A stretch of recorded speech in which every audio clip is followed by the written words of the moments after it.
Baik, tadi sampai mana ya yang pola pembebasan Palestina Romawi. itu yang tahun ketiga. 1118. Ya. Oke. Namanya 1118. Itu perang Salihuddin Ayyubi memerangi Romawi dan qadarullah Palestina merdeka saat itu. Nah, tapi Salihuddin Ayyubi seperti Umar tadi. Jadi membiarkan 3 etnis ini ada Yahudi, Nasrani, Majusi. Itu 3 Yahudi, tinggal Nasrani, satu tempat. Muslim tinggal di Palestina. Nah, qadarullah ketika ini ada menarik tentang Hitler. Saya sempat membaca dalam beberapa buku tentang sejarah Hitler dan qadarullah dengan izin Allah 3 buku ini sama pembahasannya. Salah satunya majalah itu tahun 1994 atau 95 lah. Nah, kebetulan ayah saya suka mengkoleksi buku-buku sejarah itu. Saya baca. Nah, jadi Hitler itu ketika Perang Dunia ke-1, dia posisinya sebagai panglima militer. Nah, di Jerman itu kan banyak orang Yahudi. Banyak orang Yahudi kan. Orang-orang Yahudi ini menguasai ekonomi. Kaya raya mereka. Dan mereka menikmati kehidupan negara mereka dan negara Jerman ini dengan kaya. Sementara orang Jermannya sendiri miskin. Nah, ada kebiasaan bagaimana orang Yahudi menghinakan Jerman, orang pribumi Jerman. Itu adalah dengan membuang makanan yang hanya dimakan sedikit, dibungkus, dibuang ke tong sampah. Wah, itu kalau ada sedan maju, jadi orang Jerman jalan di pribumi, ada sedan maju, buang sampah, itu pasti makanan. Dia ambil makan. Nah, ketika Perang Dunia pertama itu ada rehat dulu, gencatan senjata dulu. Nah, Hitler menyampaikan pada pasukannya, ya, aku tidak bisa menjanjikan makanan dan materi dunia untuk kalian sebagai pembalasan jasa kalian dari negara. Tapi aku berikan waktu bersama kalian beberapa hari setelah masa berlalu. Silakan aku bebaskan kalian cari makanan dan cari apapun yang bisa dapatkan. Kalau bahasa Islamnya ghanimah lah ya. Nah, maka mereka bubar berjalan. Nah, Hitler ini berjalan. Tiba-tiba ada sedan bagus tuh mewah maju ke depan lewat bungkusannya banyak. Nah, kan rezeki itu kata itu rezeki. Itu punya Yahudi udah tahu kebiasaannya. Dan memang itu tidak menjadi pantangan. Ambil kata Hitler, ambil makan sama. Ketika mau dimakan, tunggu. Kita ini pribumi. Kita lagi perang. Kita yang berdarah-darah menjaga mereka menikmatinya. Dan mereka bukan pribumi, mereka pendatang. Disitulah muncul keinginan daripada siapa? Hitler untuk membalik keadaan. Pribumi di atas, Yahudi di bawah. Atau mereka keluar dari Jerman. Walhasil banyaklah eksodus keluar. Ya, keluar orang-orang Yahudi di Jerman. Nah, dia berambisi, kalau nanti aku menjadi pemimpin Jerman ini, akan aku lakukan itu. Itu cita-cita dia. Dengan izin Allah dia memimpin Jerman kan. Nah, orang-orang Yahudi dibalik. Yang tidak menerima kebijakan itu keluar dia. Nah, cuma ada strategi yang dilakukan oleh Hitler menawan beberapa 5.000 lebih kalau tidak salah orang-orang Yahudi di kamp-kamp penyekapannya. Nah, saat itu Hitler mengirimkan surat ke Rothschild.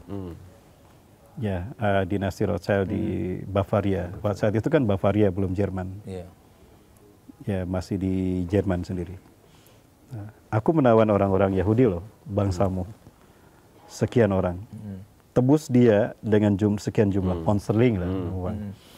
Kalau sampai hari ini. Kalau tidak ditebus, aku bantai mereka. Nah, itu yang disebutkan itu. Nah, maka dinasti Rothschild ini, petinggi Yahudi ini ngirim utusan, dilihat. Ternyata perempuan, anak-anak. Yang kami butuhkan pemuda untuk mendirikan negara Israel Raya, pasukan untuk berperang mendirikan Israel Raya di Palestina. Kami tidak butuh mereka, silakan saja bantai. Kata Hitler, gila lu ya, aku nggak main-main, kata Hitler. Aku bantai lah mereka kalau tidak ditebus, silakan saja. Dan Hitler betul kan? Itulah yang disebut dengan Holocaust yang kita tahu. Nah, tapi pinternya mereka, utusan ini mereka bikin masang CCTV kalau sekarang, kamera CCTV. Jadi ketika pembantaian itu terjadi, kamera mereka, maka di saat itu Perang Dunia Kedua selesai, mereka punya data. Ternyata Perang Dunia ini hanyalah merupakan cara mereka membantai kami bangsa Yahudi. Holocaust itu diciptakan. Jadi playing victim. Berarti memang dari zaman dulu itu sudah ahlinya sudah efektif ya. Bukan zaman dulu, zaman Nabi Musa. Itu kasus sapi betina. Jadi flashback ini. Jadi karakter mereka nggak berubah. Oke. Jadi mereka ada satu keluarga yang miskin, yatim piatu. Mereka susah hidupnya. Sementara paman mereka, uak lah, kakak dari ayah mereka sematawayang sendirian. Anaknya, istrinya sudah mati, anaknya sudah mati. Tapi hartanya banyak. Kalau pamannya ini mati kan, otomatis hartanya jatuh ke mereka. Maka si sekelompok keluarga saudara bersaudara miskin ini, anak ini, kenapa paman kita nggak mati-mati ya? Digodalah oleh iblis, oleh setan. Kenapa kalian harus menunggu kematian yang tidak tahu kapan? Gampang saja. Besok pun harta kalian akan kita dapat. Warisan itu akan kalian dapatkan. Cara gimana? Bawa paman kamu ke tempat yang gelap. Ajak ngobrol. Yang satu bunuh dia. Ambil jasadnya, simpan di pintu gerbang kaum yang beriman. Kan ada yang beriman pada Nabi Musa, ada yang tidak. Ya? Betul, diterima. Bunuh, jasadnya dibawa malam-malam. Kampung ini yang beriman ini, kampung ini dia selalu menutup pintu gerbangnya di waktu menjelang maghrib. Ba'da subuh baru dibuka. Maka ketika dibuka pintu gerbang, kaget ada jasad bersimbah darah. Itu sudah dibikin dramanya gitu, playing victim. Datang mereka, wah, paman kita di sini ternyata menghilang. Kalian yang membunuhnya. Tidak, kami tidak membunuhnya. Ketika kami membuka gerbang ini, jasadnya sudah ada. Lalu siapa yang membunuhnya? Ini jelas kok di depan gerbang kalian. Jadi mereka hendak membuat skenario untuk menuduh kampung yang beriman ini, yang baik inilah yang pembunuhnya. Oke, baik. Dan sekarang kita balik lagi kembali lagi ke Timur Tengah. Yang tadi gimana? Yang Holocaust tadi? Sedikit. Boleh. Akibatnya kan dunia membayar kompensasi atas Yahudi ini. Maka mengalirlah bantuan dana dari seluruh dunia, hatta Amerika. Simpati dunia. Mengalirlah dana. Setiap presiden Amerika ada komitmen, termasuk Barack Obama itu $300 miliar hanya untuk membantu keperluan. Nah, dana mengalir, pasukan pun mengalir. Kalau kita ke Palestina hari ini, maka yang berjaga di Israel itu bukan hanya orang Israelnya sendiri. Ada dari negara-negara yang pro-Israel, itu mereka mengirimkan anak-anak muda mereka wajib militer berjaga di Yerusalem, ibu kota negara mereka kelak di masa yang akan datang. Itu berdasarkan sisi ideologi. Nah, mereka dikirim. Ada yang bahkan ada yang dari Filipina tuh yang saya lihat. Saya lihat langsung bertemu dengan mereka. Nah, itu ternyata ada di dalam Al-Quran. Dalam surat Al-Isra ayat ke-4 sampai ayat ke-5. Allah menyatakan, "Summa radadna lakumul karah." Maka kemudian kami akan memberikan kesempatan kedua kalian kembali ke tanah Palestina. Setelah dulu terusir oleh Persia, Assyria, Mesopotamia, terusir oleh habis itu Kaisar Titus dari Romawi. Kalian akan kembali lagi ke Palestina dan akan menguasai mereka. Ya, namun ketika janji hukuman kedua itu, hukuman dari kerusakan kedua itu terjadi, akan kami kirimkan kembali pasukan yang besar yang akan membuat kalian buram wajah kalian. Intinya, saat ini kalau kita lihat, tidak ada kerusakan, bahkan pembantaian yang lebih sadis dan biadab, melebihi apa yang dilakukan mereka di Gaza. Saya yakin ini kerusakan yang kedua. Sejalan dengan 100 tahun kebangkitan Islam, dengan kembalinya Suriah ke pangkuan kaum muslimin Ahlussunnah wal Jamaah, ini isyarat bahwa perang akhir zaman, perang kebangkitan Islam ini telah dimulai. Oke, berarti termasuk yang ini tanda-tanda adalah nantinya akan ada, ini maaf ya bukan kita mau mendahului, nanti akan ada pemimpin di Tanah Arab, pemimpin Sigan itu meninggal, terus nanti ada keturunannya itu akan berebut kekuasaan dan sebagainya. Ini kan sekarang kalau ngomong ini bukan kita nuduh ya, di Arab ini sudah kita tahu bersama lah ada konflik meskipun tidak dipublish secara umum, tapi MBS ketika naik tahta juga sempat jadi rame, terus si ayahandanya Raja Salman juga sekarang kondisinya ini makin kayaknya rentet-rentetnya makin dekat ceritanya nih. Apa begitu, Tat? Sekali lagi saya mohon maaf kalau saya membahas dari beberapa hadisnya, karena memang hadisnya ada. Jadi Rasulullah SAW menyampaikan begini, yaktatiru salah satu nindakan sikum, akan berperang 3 laki-laki di sisi pembenaran kalian. Perbendaharaan kalian itu maksudnya Ka'bah. Jadi Ka'bah sekeliling Masjidil Haram ini akan berdarah-darah. Ataf tempat kita tawaf itu akan berdarah-darah. 3 laki-laki akan berperang. Kuluhum ibnu Khalifatin, 3-3-nya putra mahkota. Ya. Tapi mereka tidak berhasil. Semula yasuri wahidin minhum. Mereka tidak berhasil seorang pun dari 3 orang ini mendapatkan kekuasaan itu. Kenapa? Karena kekuasaan min kibalil masrik, Araya Asud, Sumatatu Arwayasud min Kibail Masjid, kemudian muncullah para pembawa panji hitam dari timur. Timur tadi ada kemungkinan Khorasan tadi, Afghanistan. Afghanistan. Nah, apabila kalian melihat itu bergabunglah karena di tengah-tengah mereka ada Imam Mahdi. Jadi yang tiga ini tidak akan berhasil karena ada Imam Mahdi. Peristiwa ini terjadi setelah matinya Raja Hijaz. Nah, kita pikir Hijaz itu siapa? Kalau kita lihat ternyata Hijaz itu adalah tempat antara Mekah Madinah. Ma bainal Makkah wal Madinah fahuwal Hijaz. Tempat antara Mekah Madinah itu adalah Hijaz. Oh, berarti Saudi Arabia. Raja yang dimaksudkan. Isyarat sosok pembaharu ini akan muncul. Tanda petik Imam Mahdi. Indikatornya apa? Satu, meninggalnya Raja Hijaz. Hijaz, Saudi Arabia. Yang kedua, akan terjadi pertarungan tiga anaknya berebut kekuasaan. Kita bahas satu-satu. Yang pertama Raja Hijaz, Saudi Arabia. Sebetulnya yang tersisa ada dua. Raja Salman itu punya adik bungsu namanya Mukrin bin Abdul Aziz. Qadarullah 2015 pesawat helikopter yang ditumpanginya ada yang nembak, jatuh, meledak, meninggal. Maka otomatis Raja Salman ini menjadi raja yang terakhir kan. Nah, kemudian beliau dulu ada yang namanya Muhammad bin Naif. Beliau Perdana Menteri di zaman siapa? Di zaman raja sebelumnya, Raja Abdullah atau Raja Fahad. Dia bagus diplomasi politiknya, tapi meninggal 2017. Berarti tinggal satu orang. Al-Mukrin sudah meninggal 2015, Muhammad bin Naif meninggal 2017. Berarti tinggal Muhammad bin Salman. Tapi kata Rasulullah tiga ini. Ya. Muncul lagi Al-Walid bin Talal dan Khalid bin Farhan. Wah, ini dua kekuatan. Tiga lagi. Kemudian Raja Salman sekarang sudah 90 tahun lebih usianya. Sakit-sakitan. Nah, ada kemungkinan memang sosok yang dimaksudkan ini sudah ada. Al-Mahdi ini. Tinggal nunggu nanti pembayatan.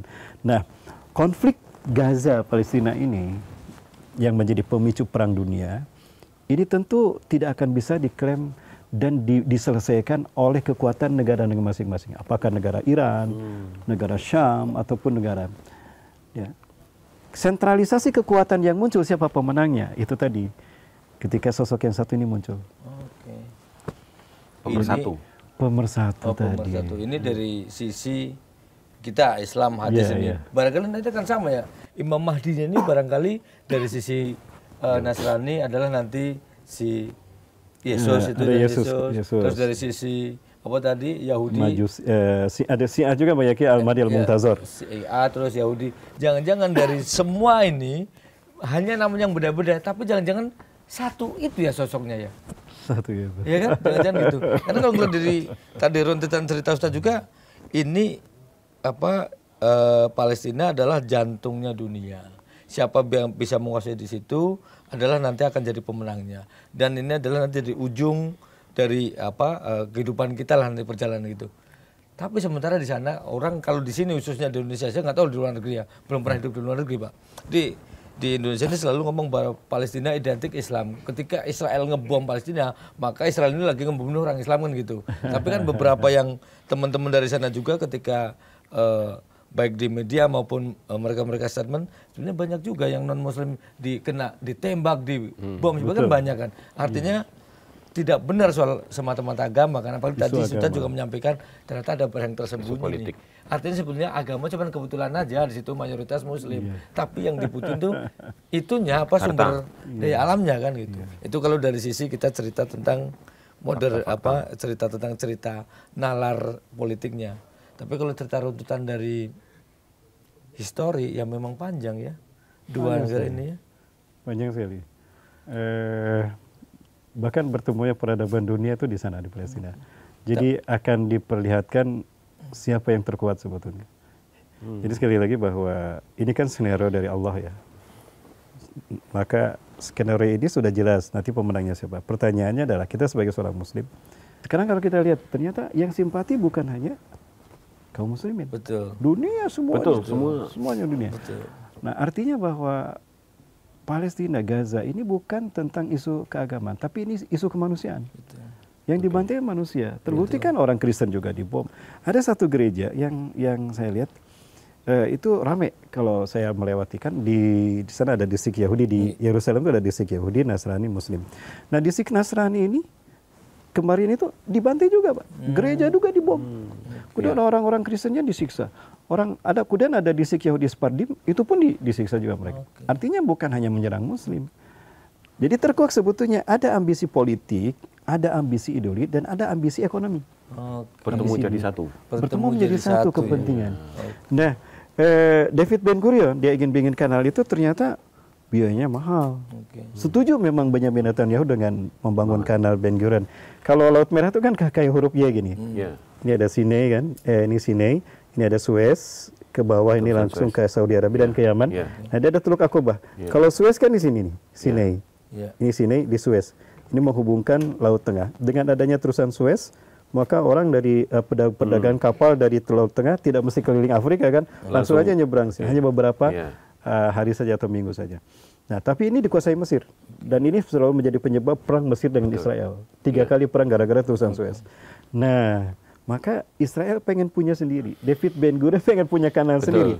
Itulah dibikinnya kanal Ben Gurion yang menghubungkan Teluk Aqabah langsung memotong ke Syam, langsung ke Laut Tengah. Tapi biayanya mahal. Setuju memang Joe Biden dengan Benyamin Netanyahu kita bangun itu. Paling tinggi $100 miliar. Nah, tapi kalau dilihat lurus dari Teluk Aqabah ke Gaza, langsung ke Laut Tengah, biaya bisa dipangkas. Paling banyak $50 miliar, setengahnya. Bahkan bisa seperempatnya. Disepakatilah antara Benyamin Netanyahu dengan Joe Biden Israel Amerika, untuk mengambil jarak lurus.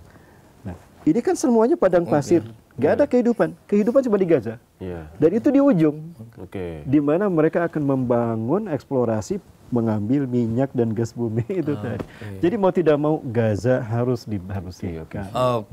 Terima kasih Tad. Jadi ini panjang lebar kita ngobrol. Mungkin ada beberapa yang menyangka bahwa ini kita ngobrol soal agama, tidak ya. Dari tadi kita ngomong adalah agama, geopolitik, teknologi, dan geopolitik. Ini komplit kok dari tadi. Jadi kalau yang ngikutin dari awal, nggak ada dari tadi kita ngomong-ngomong bahwa Arab itu punya Islam saja, Palestina enggak kok. Di sana banyak kan, semua agama ada. Jadi ini sekali lagi teman-teman ditutupin aja. Kami tidak ada unsur sara-saranya, tidak. Tapi adalah beliau kebetulan pemerhati Timur Tengah. Dan ceritanya kita tadi cocok semuanya, kita cocokkan bahwa kalau misalnya nanti ada yang punya cerita lain atau mungkin kisah lain, asal itu valid, nggak ngarang-ngarang, boleh nanti kita undang juga. Kita undang kami ini. Ini kebetulan adalah ahli, tapi ini kebetulan beliaunya sekaligus ustadz. Tapi kalau ada lagi tentang Iran, Israel, kita siap ya untuk berbagi semuanya, untuk pencerahan kepada penonton tutupan aja. Ya, kayaknya sudah cukup panjang sekali ini Ustadz. Terima kasih sama-sama. Ya. Dan terima kasih Ustadz. Ya, pemirsa tutupin aja. Sampai di sini dulu untuk episode kali ini, dan kita akan ketemu lagi dengan tentu isu-isu yang menarik lainnya. Saya Lukman Hanafi. Saya Pung Purwanto. Dan Ustadz Rafat Bekuni. Oke. Terima kasih Ustadz. Sama-sama. Terima kasih dan sampai ketemu lagi di episode berikutnya. Salam.